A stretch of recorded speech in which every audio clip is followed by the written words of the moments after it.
Hello citizen, welcome to Insight, Innovative SE Development. Bersama saya, Imam Budiono dari Divisi Human Capital PT Surveyor Indonesia. Saya akan membahas salah satu jasa unggulan yang ada di PT Surveyor Indonesia, yaitu TKDN, Tingkat Komponen Dalam Negeri. Saat ini, PT Surveyor Indonesia memiliki 4 sektor bisnis, yaitu infrastruktur, migas dan pembangkit, mineral dan batu bara, institusi dan kelembagaan.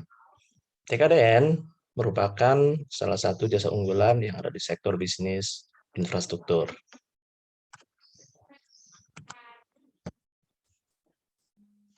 Teman-teman, setidaknya ada 6 hal yang perlu kita ketahui terkait TKDN. Apa saja itu? Pertama, apa itu TKDN? Dan apa manfaat dan tujuannya? Yang kedua, apakah latar belakang TKDN itu? Yang ketiga, bagaimana sih cara menghitung TKDN? Yang keempat, sektor mana saja yang saat ini sudah mengimplementasikan? Yang kelima, bagaimana nanti metodologi dan lingkup verifikasinya ini dilakukan? Yang terakhir, apakah output dari verifikasinya nanti? Baik, saya mulai. Apa itu TKDN dan apa manfaat serta tujuannya? TKDN atau tingkat komponen dalam negeri adalah suatu metode atau alat untuk mengukur persentase penggunaan komponen dalam negeri pada suatu produk yang dibuat di dalam negeri.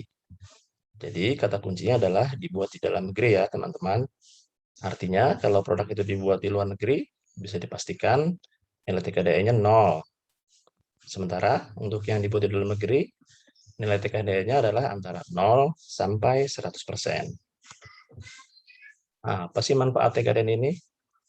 Setidaknya kita bisa menilai manfaatnya dari dua sisi, dari pemerintah maupun dari penyedia barang dan jasa. Bagi pemerintah, TKDN ini dijadikan tolak ukur kemandirian bangsa dari sisi industri. Sementara bagi penyedia barang dan jasa sendiri, TKDN ini dijadikan pemenuhan regulasi. Dan biasanya TKDN dijadikan persyaratan saat mereka mengikuti lelang pada suatu instansi. Nah, tujuan TKDN adalah agar produk dalam negeri bisa digunakan pada pengadaan atau proyek di suatu instansi. Dan akhirnya akan menumbuh kembangkan industri dalam negeri. Nah, pada TKDN ini sendiri, perhitungan mengenai produk itu nanti akan dibagi menjadi barang, jasa, dan gabungan. Nah, untuk memperjelasnya, nanti akan kita sampai pada konsep perhitungan TKDN. Lanjut kita mengenai latar belakang TKDN ini sendiri. Dimulai dari pembangunan infrastruktur yang cukup masif. Dari data yang tersaji dari 2020 sampai 2024, ternyata investasi yang dibutuhkan untuk pembangunan infrastruktur itu sangat besar, mencapai 6.400 triliun. Nah, itu merupakan angka yang sangat besar apabila 30%, 40%, atau bahkan 50% bisa menggunakan produksi dalam negeri. Dari angka tersebut, 37%-nya itu pendanaan dari pemerintah dan 21%-nya dari BUMN. Artinya ada sekitar 3.700-an triliun yang akan dibiayai oleh pemerintah dan BUMN. Jika dalam hal ini TKDN diterapkan, bisa dibayangkan teman-teman ya, industri dalam negeri akan tumbuh tentunya. Oke, selanjutnya latar belakang juga muncul dari belanja BUMN. Capek BUMN yang terdata dari tahun 2015 sampai 2019, ternyata angkanya cukup besar teman-teman ya. Pergerakan dari 2015 sebesar 323 triliun sampai di 2019 menembus 764 triliun. Nah, di 2021 ini mungkin sudah di angka 900 triliun ya, atau bahkan 1.000 triliun.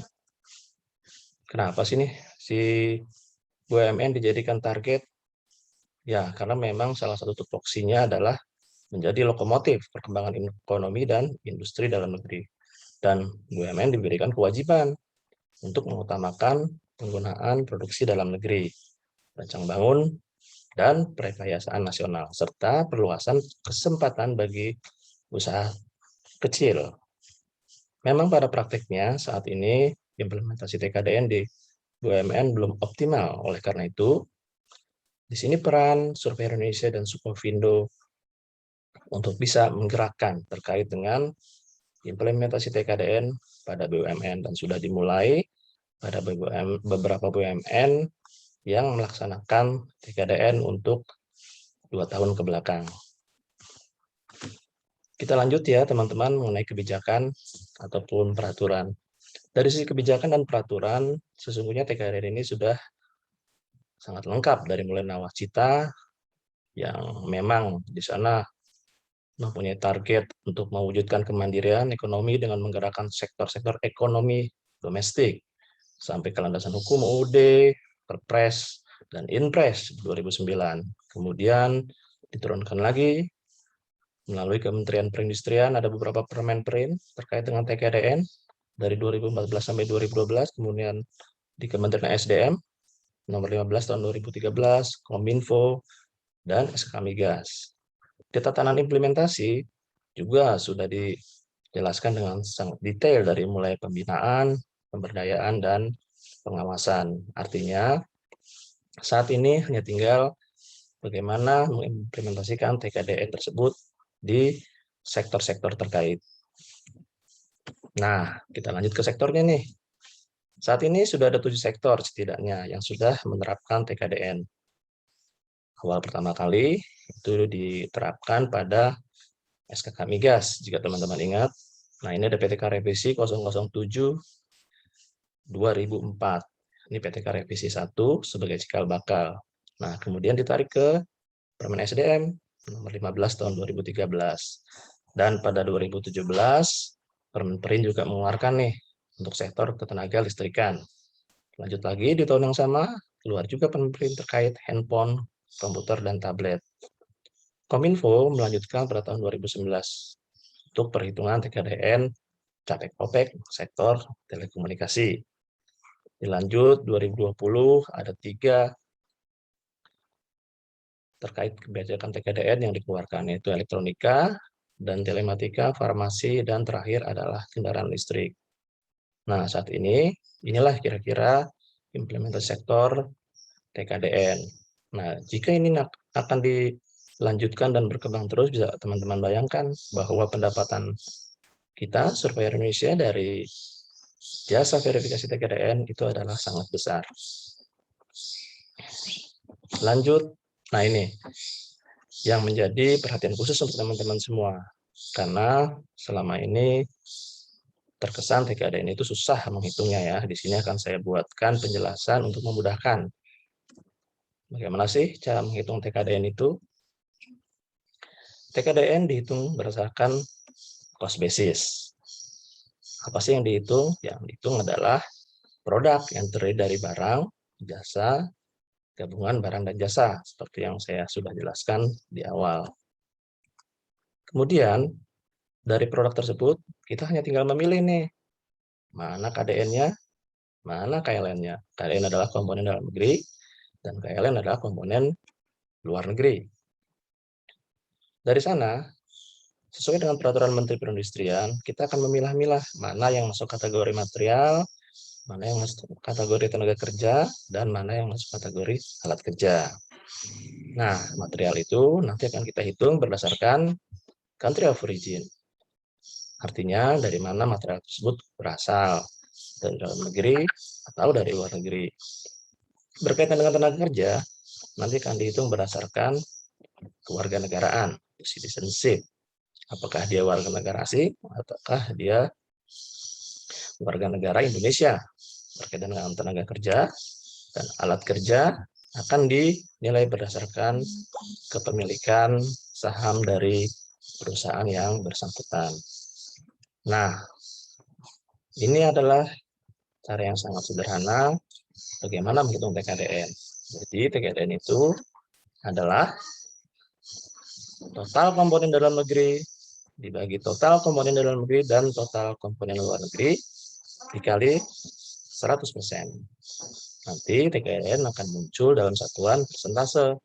Seperti ini ya teman-teman, cukup mudah ya. Nah, untuk lebih memperjelas lagi, mari kita lihat contohnya. Kita ambil di sini adalah contoh perhitungan TKDN kabel. Nah, ini untuk memudahkan teman-teman, bisa dibayangkan kabel seperti ini. Nah, untuk membuat kabel di suatu pabrik atau industri dibutuhkan tenaga kerja, kemudian bahan baku tentunya, dan alat kerja untuk memproduksi kabel tersebut. TKDN dihitung dari kebutuhan tenaga kerja. Nah, di sini identifikasinya adalah kebutuhan biayanya sebesar 10. Kenapa kita masukkan DDN? Karena kita menganggap bahwa tenaga kerja yang terlibat adalah tenaga kerja lokal. Oleh karena itu kita masukkan semuanya ke porsi dalam negeri. Bagaimana dengan bahan baku? Nah, ternyata bahan baku yang terdiri dari 4 layer tersebut bermacam-macam nih nilai TKDN-nya. Ada yang 25 dan ada yang 50%. Oleh karena itu, porsi biayanya pun tersplit ke dalam negeri dan ke luar negeri. Seperti ini kira-kira gambaran untuk mengelompokkan nilai TKDN dari bahan baku. Selanjutnya berkaitan dengan alat kerja ya. Di sini ada informasi penjelasan mengenai saham perusahaan, yaitu 50-50. Jadi kita anggap katakanlah dari 10 untuk biayanya, 5 masuk ke dalam negeri dan 5 masuk ke luar negeri.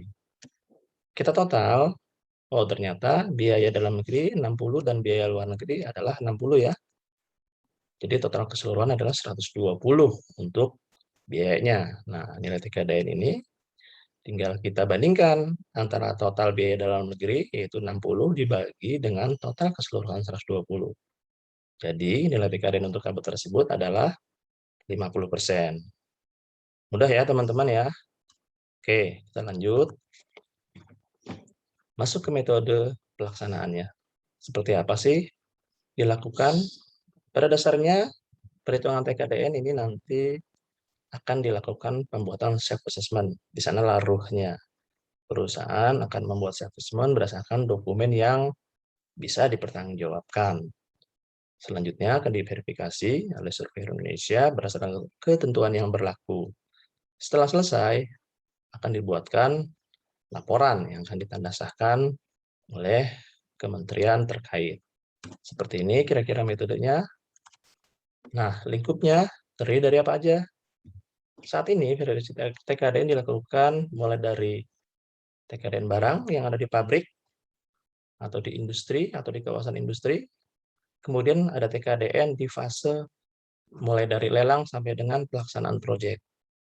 Nah, saat proyek dilaksanakan, ada yang namanya kita sebut monitoring proyek.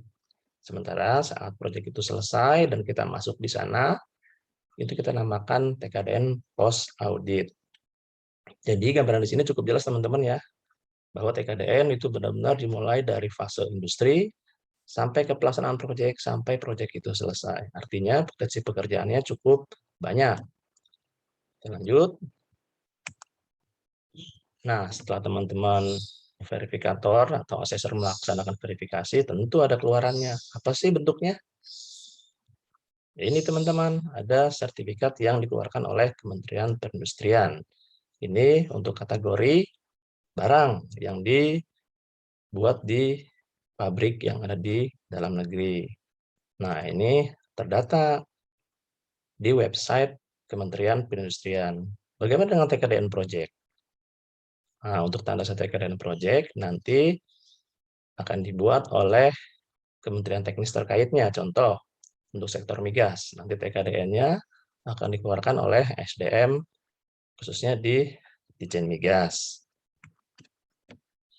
Ya teman-teman, kira-kira itu penjelasan tentang salah satu jasa yang ada di PT Surveyor Indonesia tentang TKDN. Semoga memberikan pemahaman untuk kita terkait TKDN ini ya. Let's learn, let's sing, synchronize beyond the future. Terima kasih.